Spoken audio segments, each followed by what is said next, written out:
Advisory som manažérkou komunikácie, to znamená, že v rámci nášho komunikačného tímu vediem rôzne projekty, kde buď ako nastavujeme klientom stratégie, buď celkovú stratégiu komunikácie pre rôzne ako udržateľné startupy alebo menšie firmy, ktoré vyložene ako sa zameriavajú na udržateľný produkt, alebo robíme potom špecificky stratégiu komunikácie pre tú udržateľnú sekciu, pre nejaké akoby väčšie korporáty.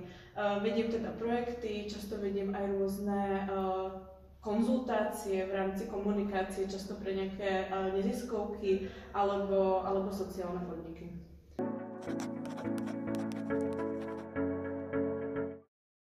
Bolo to veľmi zaujímavé. Ja už počas vysokej školy som veľmi chcela ísť robiť pre udržateľnosť. Nebolo to až tak dávno, keď si to človek ako povie. Bolo to pred nejakými 8 rokmi, ale vtedy skutočne ešte ten pracovný trh v oblasti udržateľnosti nebol vôbec tak rozvinutý. Takže som veľmi dlho akoby hľadala, pátrala. Nechcela som ísť robiť do neziskového sektoru, chcela som ísť robiť pre nejaké firmy. Našla som vtedy veľkou náhodou a veľkým šťastím prácu v NanoEnergies, čo bol prvý dodávateľ v Česku čistej, 100% zelenej elektriny z obnoviteľných zdrojov a akurát hľadali vlastne nový marketingový tím, takže som vlastne mala príležitosť hneď po škole sa tam podieľať na kompletnom rebrandingu spoločnosti. Znova sme sa začali otvárať novým cieľovým skupinám, aby to nebolo vyložené iba pre takých tých ako vegánov a 100% ekologických ľudí, ale aby sme sa otvorili skutočne akoby širšej časti spoločnosti. No a od tej doby už tak nejak som ostala v tom zelenom marketingu a potom prišla príležitosť ísť pracovať do Cira Advisory a neváhala som, hneď som vlastne do Cira prišla.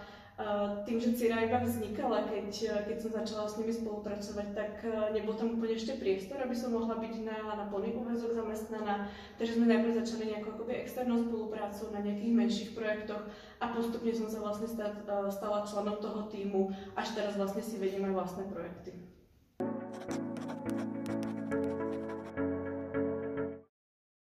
Bude teraz veľmi zaujímavá nová legislatíva, ktorá prichádza pre reguláciu napríklad ako greenwashingu a zeleného marketingu, ktorá bude veľmi prísna teraz pre tie firmy. Takže aj pokiaľ doteraz marketéri, nechcem povedať, že ignorovali, ale úplne sa nevyznali v niektorých tých zelených témach, tak toto obdobie vlastne končí a budú potrebovať získavať stále viac a viac kompetencií v tom, aby sa rozumeli aj vo vyložene zelenú tému.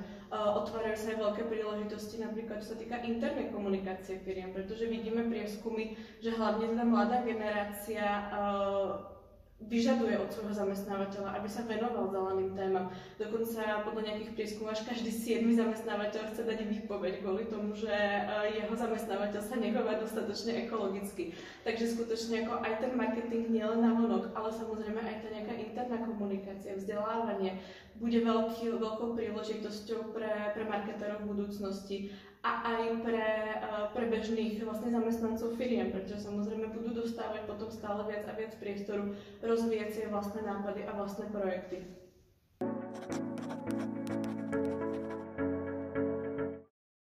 Takže cirkulárna ekonomika samozrejme je nevyhnuteľnou súčasťou zelenej ekonomiky, bez toho to skutočne ako nepôjde. Jedna vec je napríklad prechádzať na digitálne procesy alebo prechádzať na zelenú elektrinu, čo samozrejme taktiež veľmi dôležité veci, ale čo sa stane so všetkými materiálmi, ktoré denne spotrebovávame, čo sa stane s materiálmi napríklad z budov alebo z nášho oblečenia alebo z rôznych akoby obalov. To sú obrovské otázky, ktoré samozrejme zaťažujú tú planetu a cirkulárna ekonomika sa snaží tieto záležitosti riešiť. Či už vytvárame nové biznisové modely, ako napríklad je to použitie produktov z druhej ruky, alebo rôzne ako spoločnosti, ako napríklad Tom, s ktorým sme spolupracovali, tak majú programy na to, aby opravovali svoje staršie výrobky, ktoré už vlastne ľudia používajú, oni ich profesionálne opravia a tým predĺžujú napríklad životný cyklus toho výrobku. Alebo sami vlastne si vytvárajú aj marketplacy, aby noví spotrebitelia mohli vlastne si kúpiť za nejakú zvýhodnenú cenu už použitý produkt.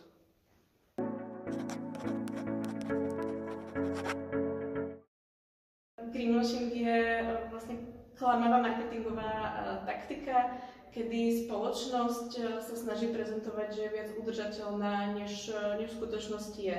Nemusí to vyložene byť zámerné. Častokrát my sa stretávame práve s nezámerným greenwashingom práve z toho dôvodu, že marketéri nie sú dostatočne vzdelaní v tej téme a tým pádom v rôznych marketingových kampaniách síce povedia veci, ktoré sú veľmi chytlavé, veľmi ako zábavné a zaujímavé, ale fakticky nebývajú úplne správne.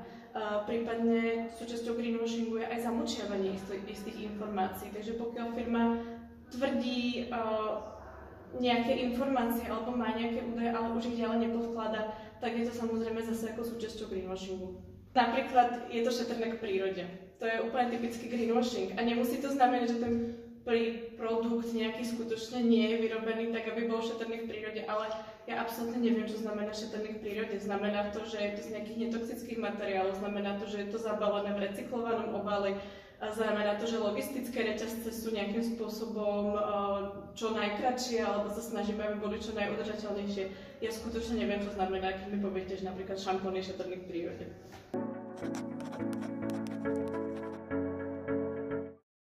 Ja by som určite odporúčala, aby sa mladí ľudia nebáli a pokiaľ im je nejaká firma sympatická, tak pokojne sa sami ozvali a sami ako napísali, čo by mohli vlastne tej firme priniesť, alebo že hľadajú nejakú prax a častokrát my si tiež ukladáme napríklad takéto ako kontakty od mladých ľudí a až príde ten pravý čas, tak sa im zase naspäť akoby ozývame.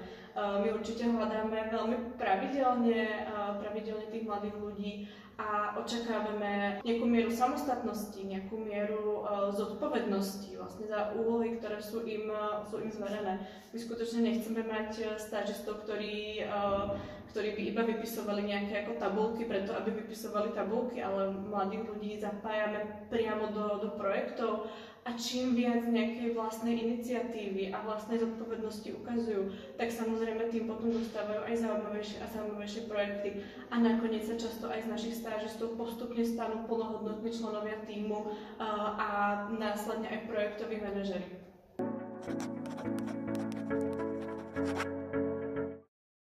Je veľmi individuálne, z akých odborov vlastne hľadáme. My vlastne sa venujeme viacerým aktivitám. Častokrát to môžu byť aj ľudia, ktorí sú skutočne šikovní napríklad na písanie článkov. Nemusia to byť vyložené ako študenti žurnalistiky. Samozrejme, častokrát tí študenti žurnalistiky vedia trocha lepšie písať. Pre znova ako poradenský tím môžu to byť študenti ekonómie, ktorých zaujíma nastavovanie nových biznisových modelov. Môžu to byť študenti chemickej technológie, ktorí budú ako veľmi sa vyznať v zložení materiálu a v tom vlastne, ktorý materiál je vhodný na aký proces použiť. Je to veľmi individuálne, ale samozrejme za nás najdôležitejšie je tá samotná osobnosť toho človeka, pretože tie faktické znalosti sa človek vždy vie doučiť, ale pokiaľ ako človek nie je dostatočne zodpovedný alebo nie je dostatočne motivovaný, tak to je niečo, s čím sa potom ako pracuje oveľa horšie.